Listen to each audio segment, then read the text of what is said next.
B Y Vijayendra ಅವರ ಜೊತೆಗೆ Pralhad Joshi secret meeting ನಡೆಸಿದ್ದಾರೆ. ಕೋರ್ ಕಮಿಟಿ ಸಭೆ ಮುಗಿತಾ ಇದ್ದಂತೆ ಗುಪ್ತ ಚರ್ಚೆಯನ್ನ ನಡೆಸಿದ್ದಾರೆ. ತೀವ್ರ ಕುತೂಹಲವನ್ನ ಕೆರಳಿಸಿದೆ ವಿಜಯೇಂದ್ರ ಜೋಶಿ ಮೀಟಿಂಗ್. ಯತ್ನಾಳ್ ಬಗ್ಗೆ ಜೋಶಿ ಬಳಿ ಪ್ರಸ್ತಾಪವನ್ನ ಇಟ್ಟಿದ್ದಾರೆ ಬಿವೈ ವಿಜಯೇಂದ್ರ. ಶಾಸಕ ಯತ್ನಾಳ್ ನಡವಳಿಕೆಗೆ ವಿಜಯೇಂದ್ರ ತೀವ್ರ ಬೇಸರವನ್ನ ಹೊರಹಾಕಿದ್ದಾರೆ. ಯತ್ನಾಳ್ ಪಕ್ಷಕ್ಕೆ ತುಂಬಾ ಡ್ಯಾಮೇಜ್ ಮಾಡಿಬಿಟ್ಟಿದ್ದಾರೆ. ಉತ್ತರ ಕರ್ನಾಟಕ ಭಾಗದಲ್ಲಿ ಪಕ್ಷಕ್ಕೆ ದೊಡ್ಡ ಹೊಡೆತ ಆಗಿದೆ. ಅದರಲ್ಲೂ ಲಿಂಗಾಯತ ಮತಗಳು ಇಬ್ಬಾಗ ಆಗೋಗಿದೆ. ಇದು ಶಿಗ್ಗಾಂವಿ ಸಂಡೂರು ಫಲಿತಾಂಶದಿಂದ ಗೊತ್ತಾಗಿದೆ. ನೀವು ಹಿರಿಯರು, ಕೇಂದ್ರದಲ್ಲಿ ನಿಮಗೆ ಹಿಡಿತಾ ಇದೆ. ನೀವೇ ಇದನ್ನ ಬಗೆಹರಿಸಬೇಕು.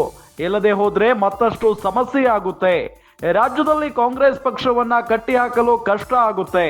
ಅಲ್ಲದೆ ಯತ್ನಾಳ್ರಿಂದ ಕಾರ್ಯಕರ್ತರೇ ಇಬ್ಬಾಗ ಆಗಿದ್ದಾರೆ. ಇದು ನೇರವಾಗಿ ಪಕ್ಷದ ಮೇಲೆ ಪರಿಣಾಮ ಬೀರಲಿದೆ.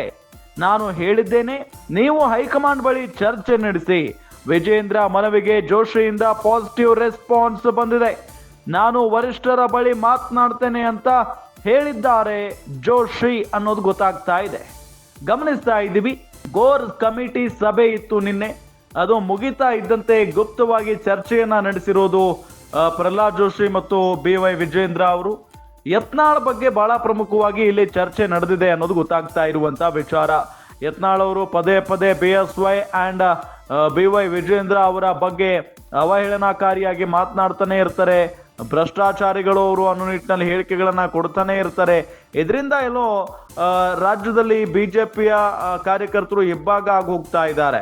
ಅದು ಸಹಜವಾಗಿ ಬಿವೈ ವಿಜಯೇಂದ್ರ ಅವ್ರಿಗೂ ಕೂಡ ಬೇಸರ ತಂದಿದೆ. ಮತ್ತು ಇವರ ಜೊತೆಗೆ ಅಂದ್ರೆ ಜೋಶಿ ಅವರ ಜೊತೆಗೆ ಮಾತುಕತೆ ನಡೆಸುವಂತ ಸಂದರ್ಭದಲ್ಲೂ ಕೂಡ ತೀವ್ರ ಬೇಸರವನ್ನ ಹೊರ ಹಾಕಿದ್ದಾರೆ ವಿಜಯೇಂದ್ರ.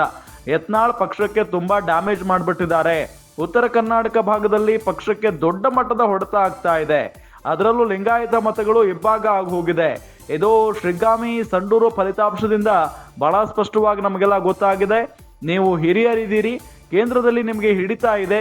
ನೀವೇ ಇದನ್ನ ಬಗೆಹರಿಸಬೇಕು. ಇಲ್ಲದೆ ಹೋದ್ರೆ ಮತ್ತಷ್ಟು ಸಮಸ್ಯೆ ಆಗಿ ಹೋಗ್ಬಿಡುತ್ತೆ. ರಾಜ್ಯದಲ್ಲಿ ಕಾಂಗ್ರೆಸ್ ಪಕ್ಷವನ್ನ ಕಟ್ಟಿ ಹಾಕೋದಕ್ಕೆ ಕಷ್ಟ ಆಗುತ್ತೆ. ಅಲ್ಲದೆ ಯತ್ನಾಳ್ರಿಂದ ಕಾರ್ಯಕರ್ತರೇ ಇಬ್ಬಾಗ ಆಗಿದ್ದಾರೆ. ಇದು ನೇರವಾಗಿ ಪಕ್ಷದ ಮೇಲೆ ಪರಿಣಾಮ ಬೀರುತ್ತೆ. ನಾನು ಹೇಳಿದ್ದೇನೆ, ನೀವು ಹೈಕಮಾಂಡ್ ಬಳಿ ಒಮ್ಮೆ ಚರ್ಚೆ ನಡೆಸಿ ಇದ್ರ ಬಗ್ಗೆ.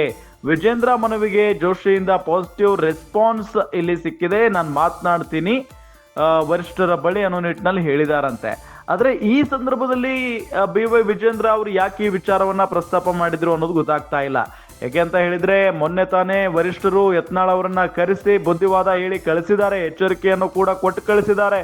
ಅದಾದ ನಂತರ ನಾನು ಇನ್ನು ಮುಂದೆ ಈ ರೀತಿಯಾಗಿ ಮಾತನಾಡೋದಿಲ್ಲ ಅನ್ನೋ ನಿಟ್ಟಿನಲ್ಲೂ ಕೂಡ ಯತ್ನಾಳ್ ಅವರು ಹೇಳಿಕೆಯನ್ನ ಕೊಟ್ಟಿದ್ದಾರೆ. ಇಷ್ಟೆಲ್ಲ ಆದ ನಂತರ ಈಗ ಮತ್ತೆ ಜೋಶಿ ಅವರ ಮುಂದೆ ಯಾಕೆ ಬೇಸರವನ್ನ ಹೊರ ಹಾಕಿದ್ರು, ಅಥವಾ ಯತ್ನಾಳ್ ಅವ್ರ ಬಗ್ಗೆ ಮತ್ತೊಮ್ಮೆ ಮಾತನಾಡಿ ಅಂತ ಯಾಕೆ ಹೇಳಿದ್ರು ಅನ್ನೋದೇ ಈಗ ಪ್ರಶ್ನಾರ್ಹ.